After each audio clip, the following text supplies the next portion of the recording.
आपका विश्वास आपके जीवन को चमत्कारिक रूप से बदल देता है। आपकी आस्था, आपका विश्वास आपके हर काम को सरल बना देता है, सहज बना देता है।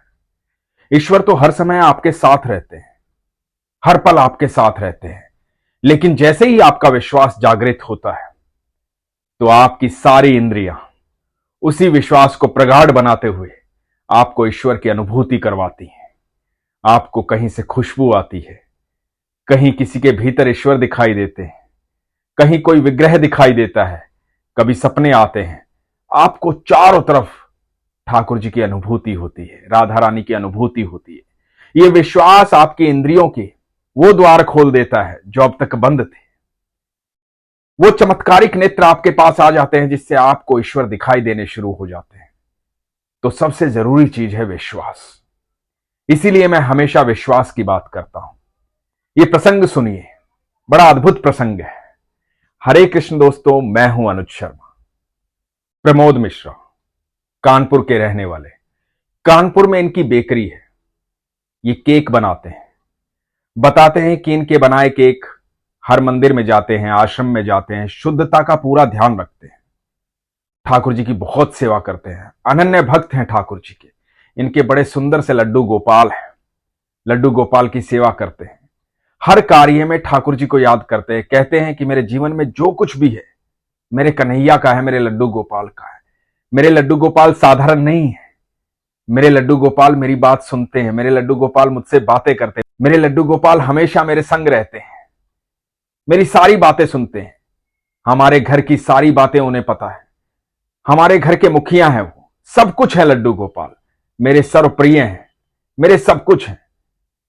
प्रमोद जी बताते, एक दिन मन में ख्याल आया अचानक से कि मुझे द्वारकाधीश के दर्शन करने, द्वारका जाना है। मन में विचार आया तो परिवार से बात की और अपनी पत्नी, उनकी बहन और बच्चों के साथ चल पड़े द्वारका के लिए। रास्ते में उज्जैन आना था तो महाकाल के दर्शन करने थे। तो रात्रि में अपने घर से चले। 2020 की फरवरी की बात है। पहले उज्जैन पहुंचे, महाकाल के दर्शन किए। रात्रि में फिर से महाकाल के दर्शन किए। दर्शन करके उज्जैन में भगवान का आशीर्वाद लेकर के वहां से निकले द्वारकाधीश के लिए। अगले दिन रात्रि को करीबन करीबन 12:15 बजे के आसपास ये द्वारका पहुंचे। जब ये द्वारका पहुंचे तो सारे होटल, सारी दुकानें बंद हो चुकी थी। बड़ी मुश्किल से एक होटल मिला। होटल का नाम था श्री राम होटल। प्रमोद जी की आत्मा प्रसन्न हो गई। प्रमोद जी जानते थे कि मेरे ठाकुर जी हर समय मेरे साथ रहते हैं, तो किसी भी प्रकार की जीवन में दुविधा है ही नहीं और दुविधा होगी भी नहीं, क्योंकि मेरे प्रभु को पता है कि मैं उनसे मिलने आया हूं। तो सारे कार्य अपने आप बनते चले जाएंगे। विश्वास प्रगाढ़ था। श्री राम होटल मिला। जब होटल पहुंचे तो एक दुविधा थी। दुविधा यह थी कि इनकी 3 साल की बेटी थी, बच्ची को दूध चाहिए था। रात्रि के 12:15 बज चुके थे। अब दूध कहां से आए? तो ये सोच करके होटल से बाहर निकले कि देखता हूं कहीं मिल जाए। तो जब होटल के बाहर निकले तो एक बुजुर्ग आदमी मिले। उनसे पूछा, बाबा कहीं दूध मिलेगा?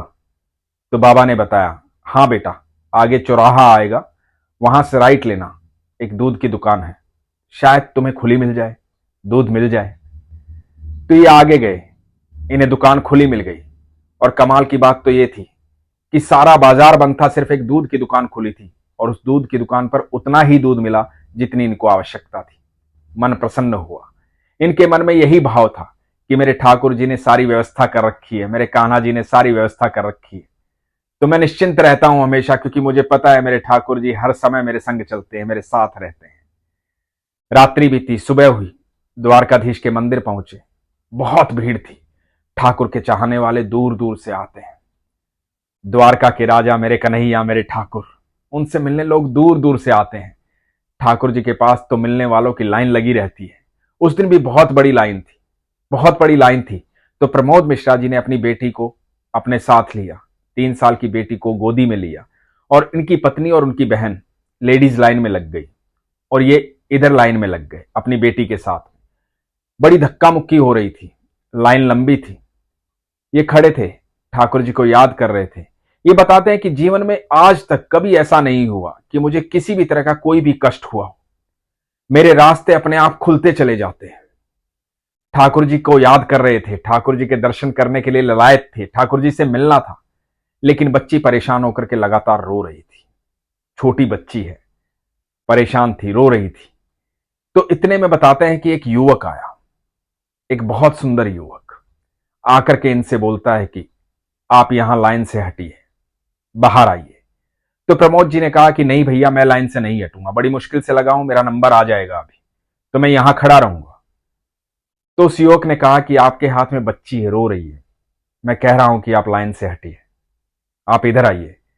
तो प्रमोद जी ने कहा कि नहीं, मैं यहां ठीक हूं, लाइन में खड़ा हूं तो नंबर आ ही जाएगा, मुझे दर्शन करने हैं, मुझे ठाकुर जी से मिलना है।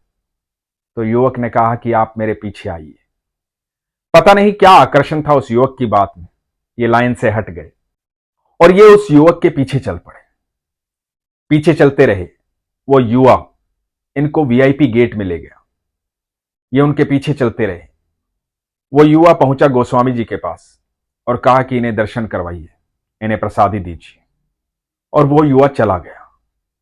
ये करीबन करीबन इतनी भीड़ होते हुए भी ठाकुर जी के सामने 15 मिनट तक खड़े रहे, जी भर के ठाकुर जी से मुलाकात की। इन्हें कोई रोकने टोकने वाला नहीं था।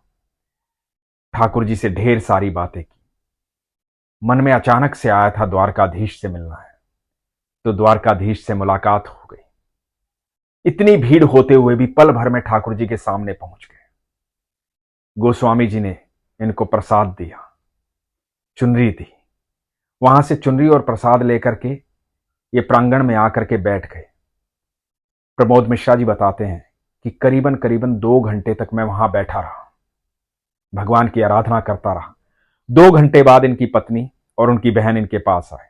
लाइन इतनी लंबी थी कि उनका नंबर 2 घंटे बाद आया। तो इन्होंने बताया कि मैंने तो पल भर में वहां पर दर्शन कर लिए थे, आप लोग 2 घंटे बाद आए हो, मैं 2 घंटे से इंतजार कर रहा हूं। प्रमोद जी बताते हैं कि उस युवा को इन्होंने खूब खोजा, लेकिन मंदिर के प्रांगण में कहीं भी वो युवा दिखाई नहीं दिया।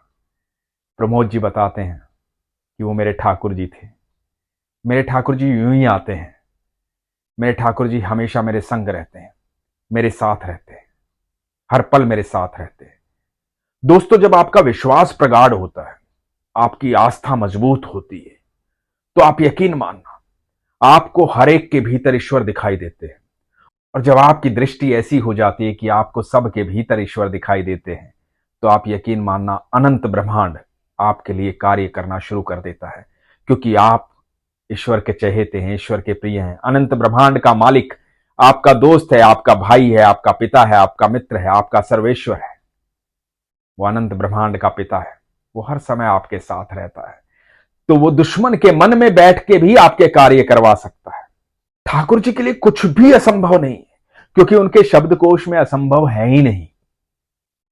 वो सिर्फ संभव करना जानते हैं, और वो संभव होता है आपके प्रेम से, आपके भाव से, आपके विश्वास से।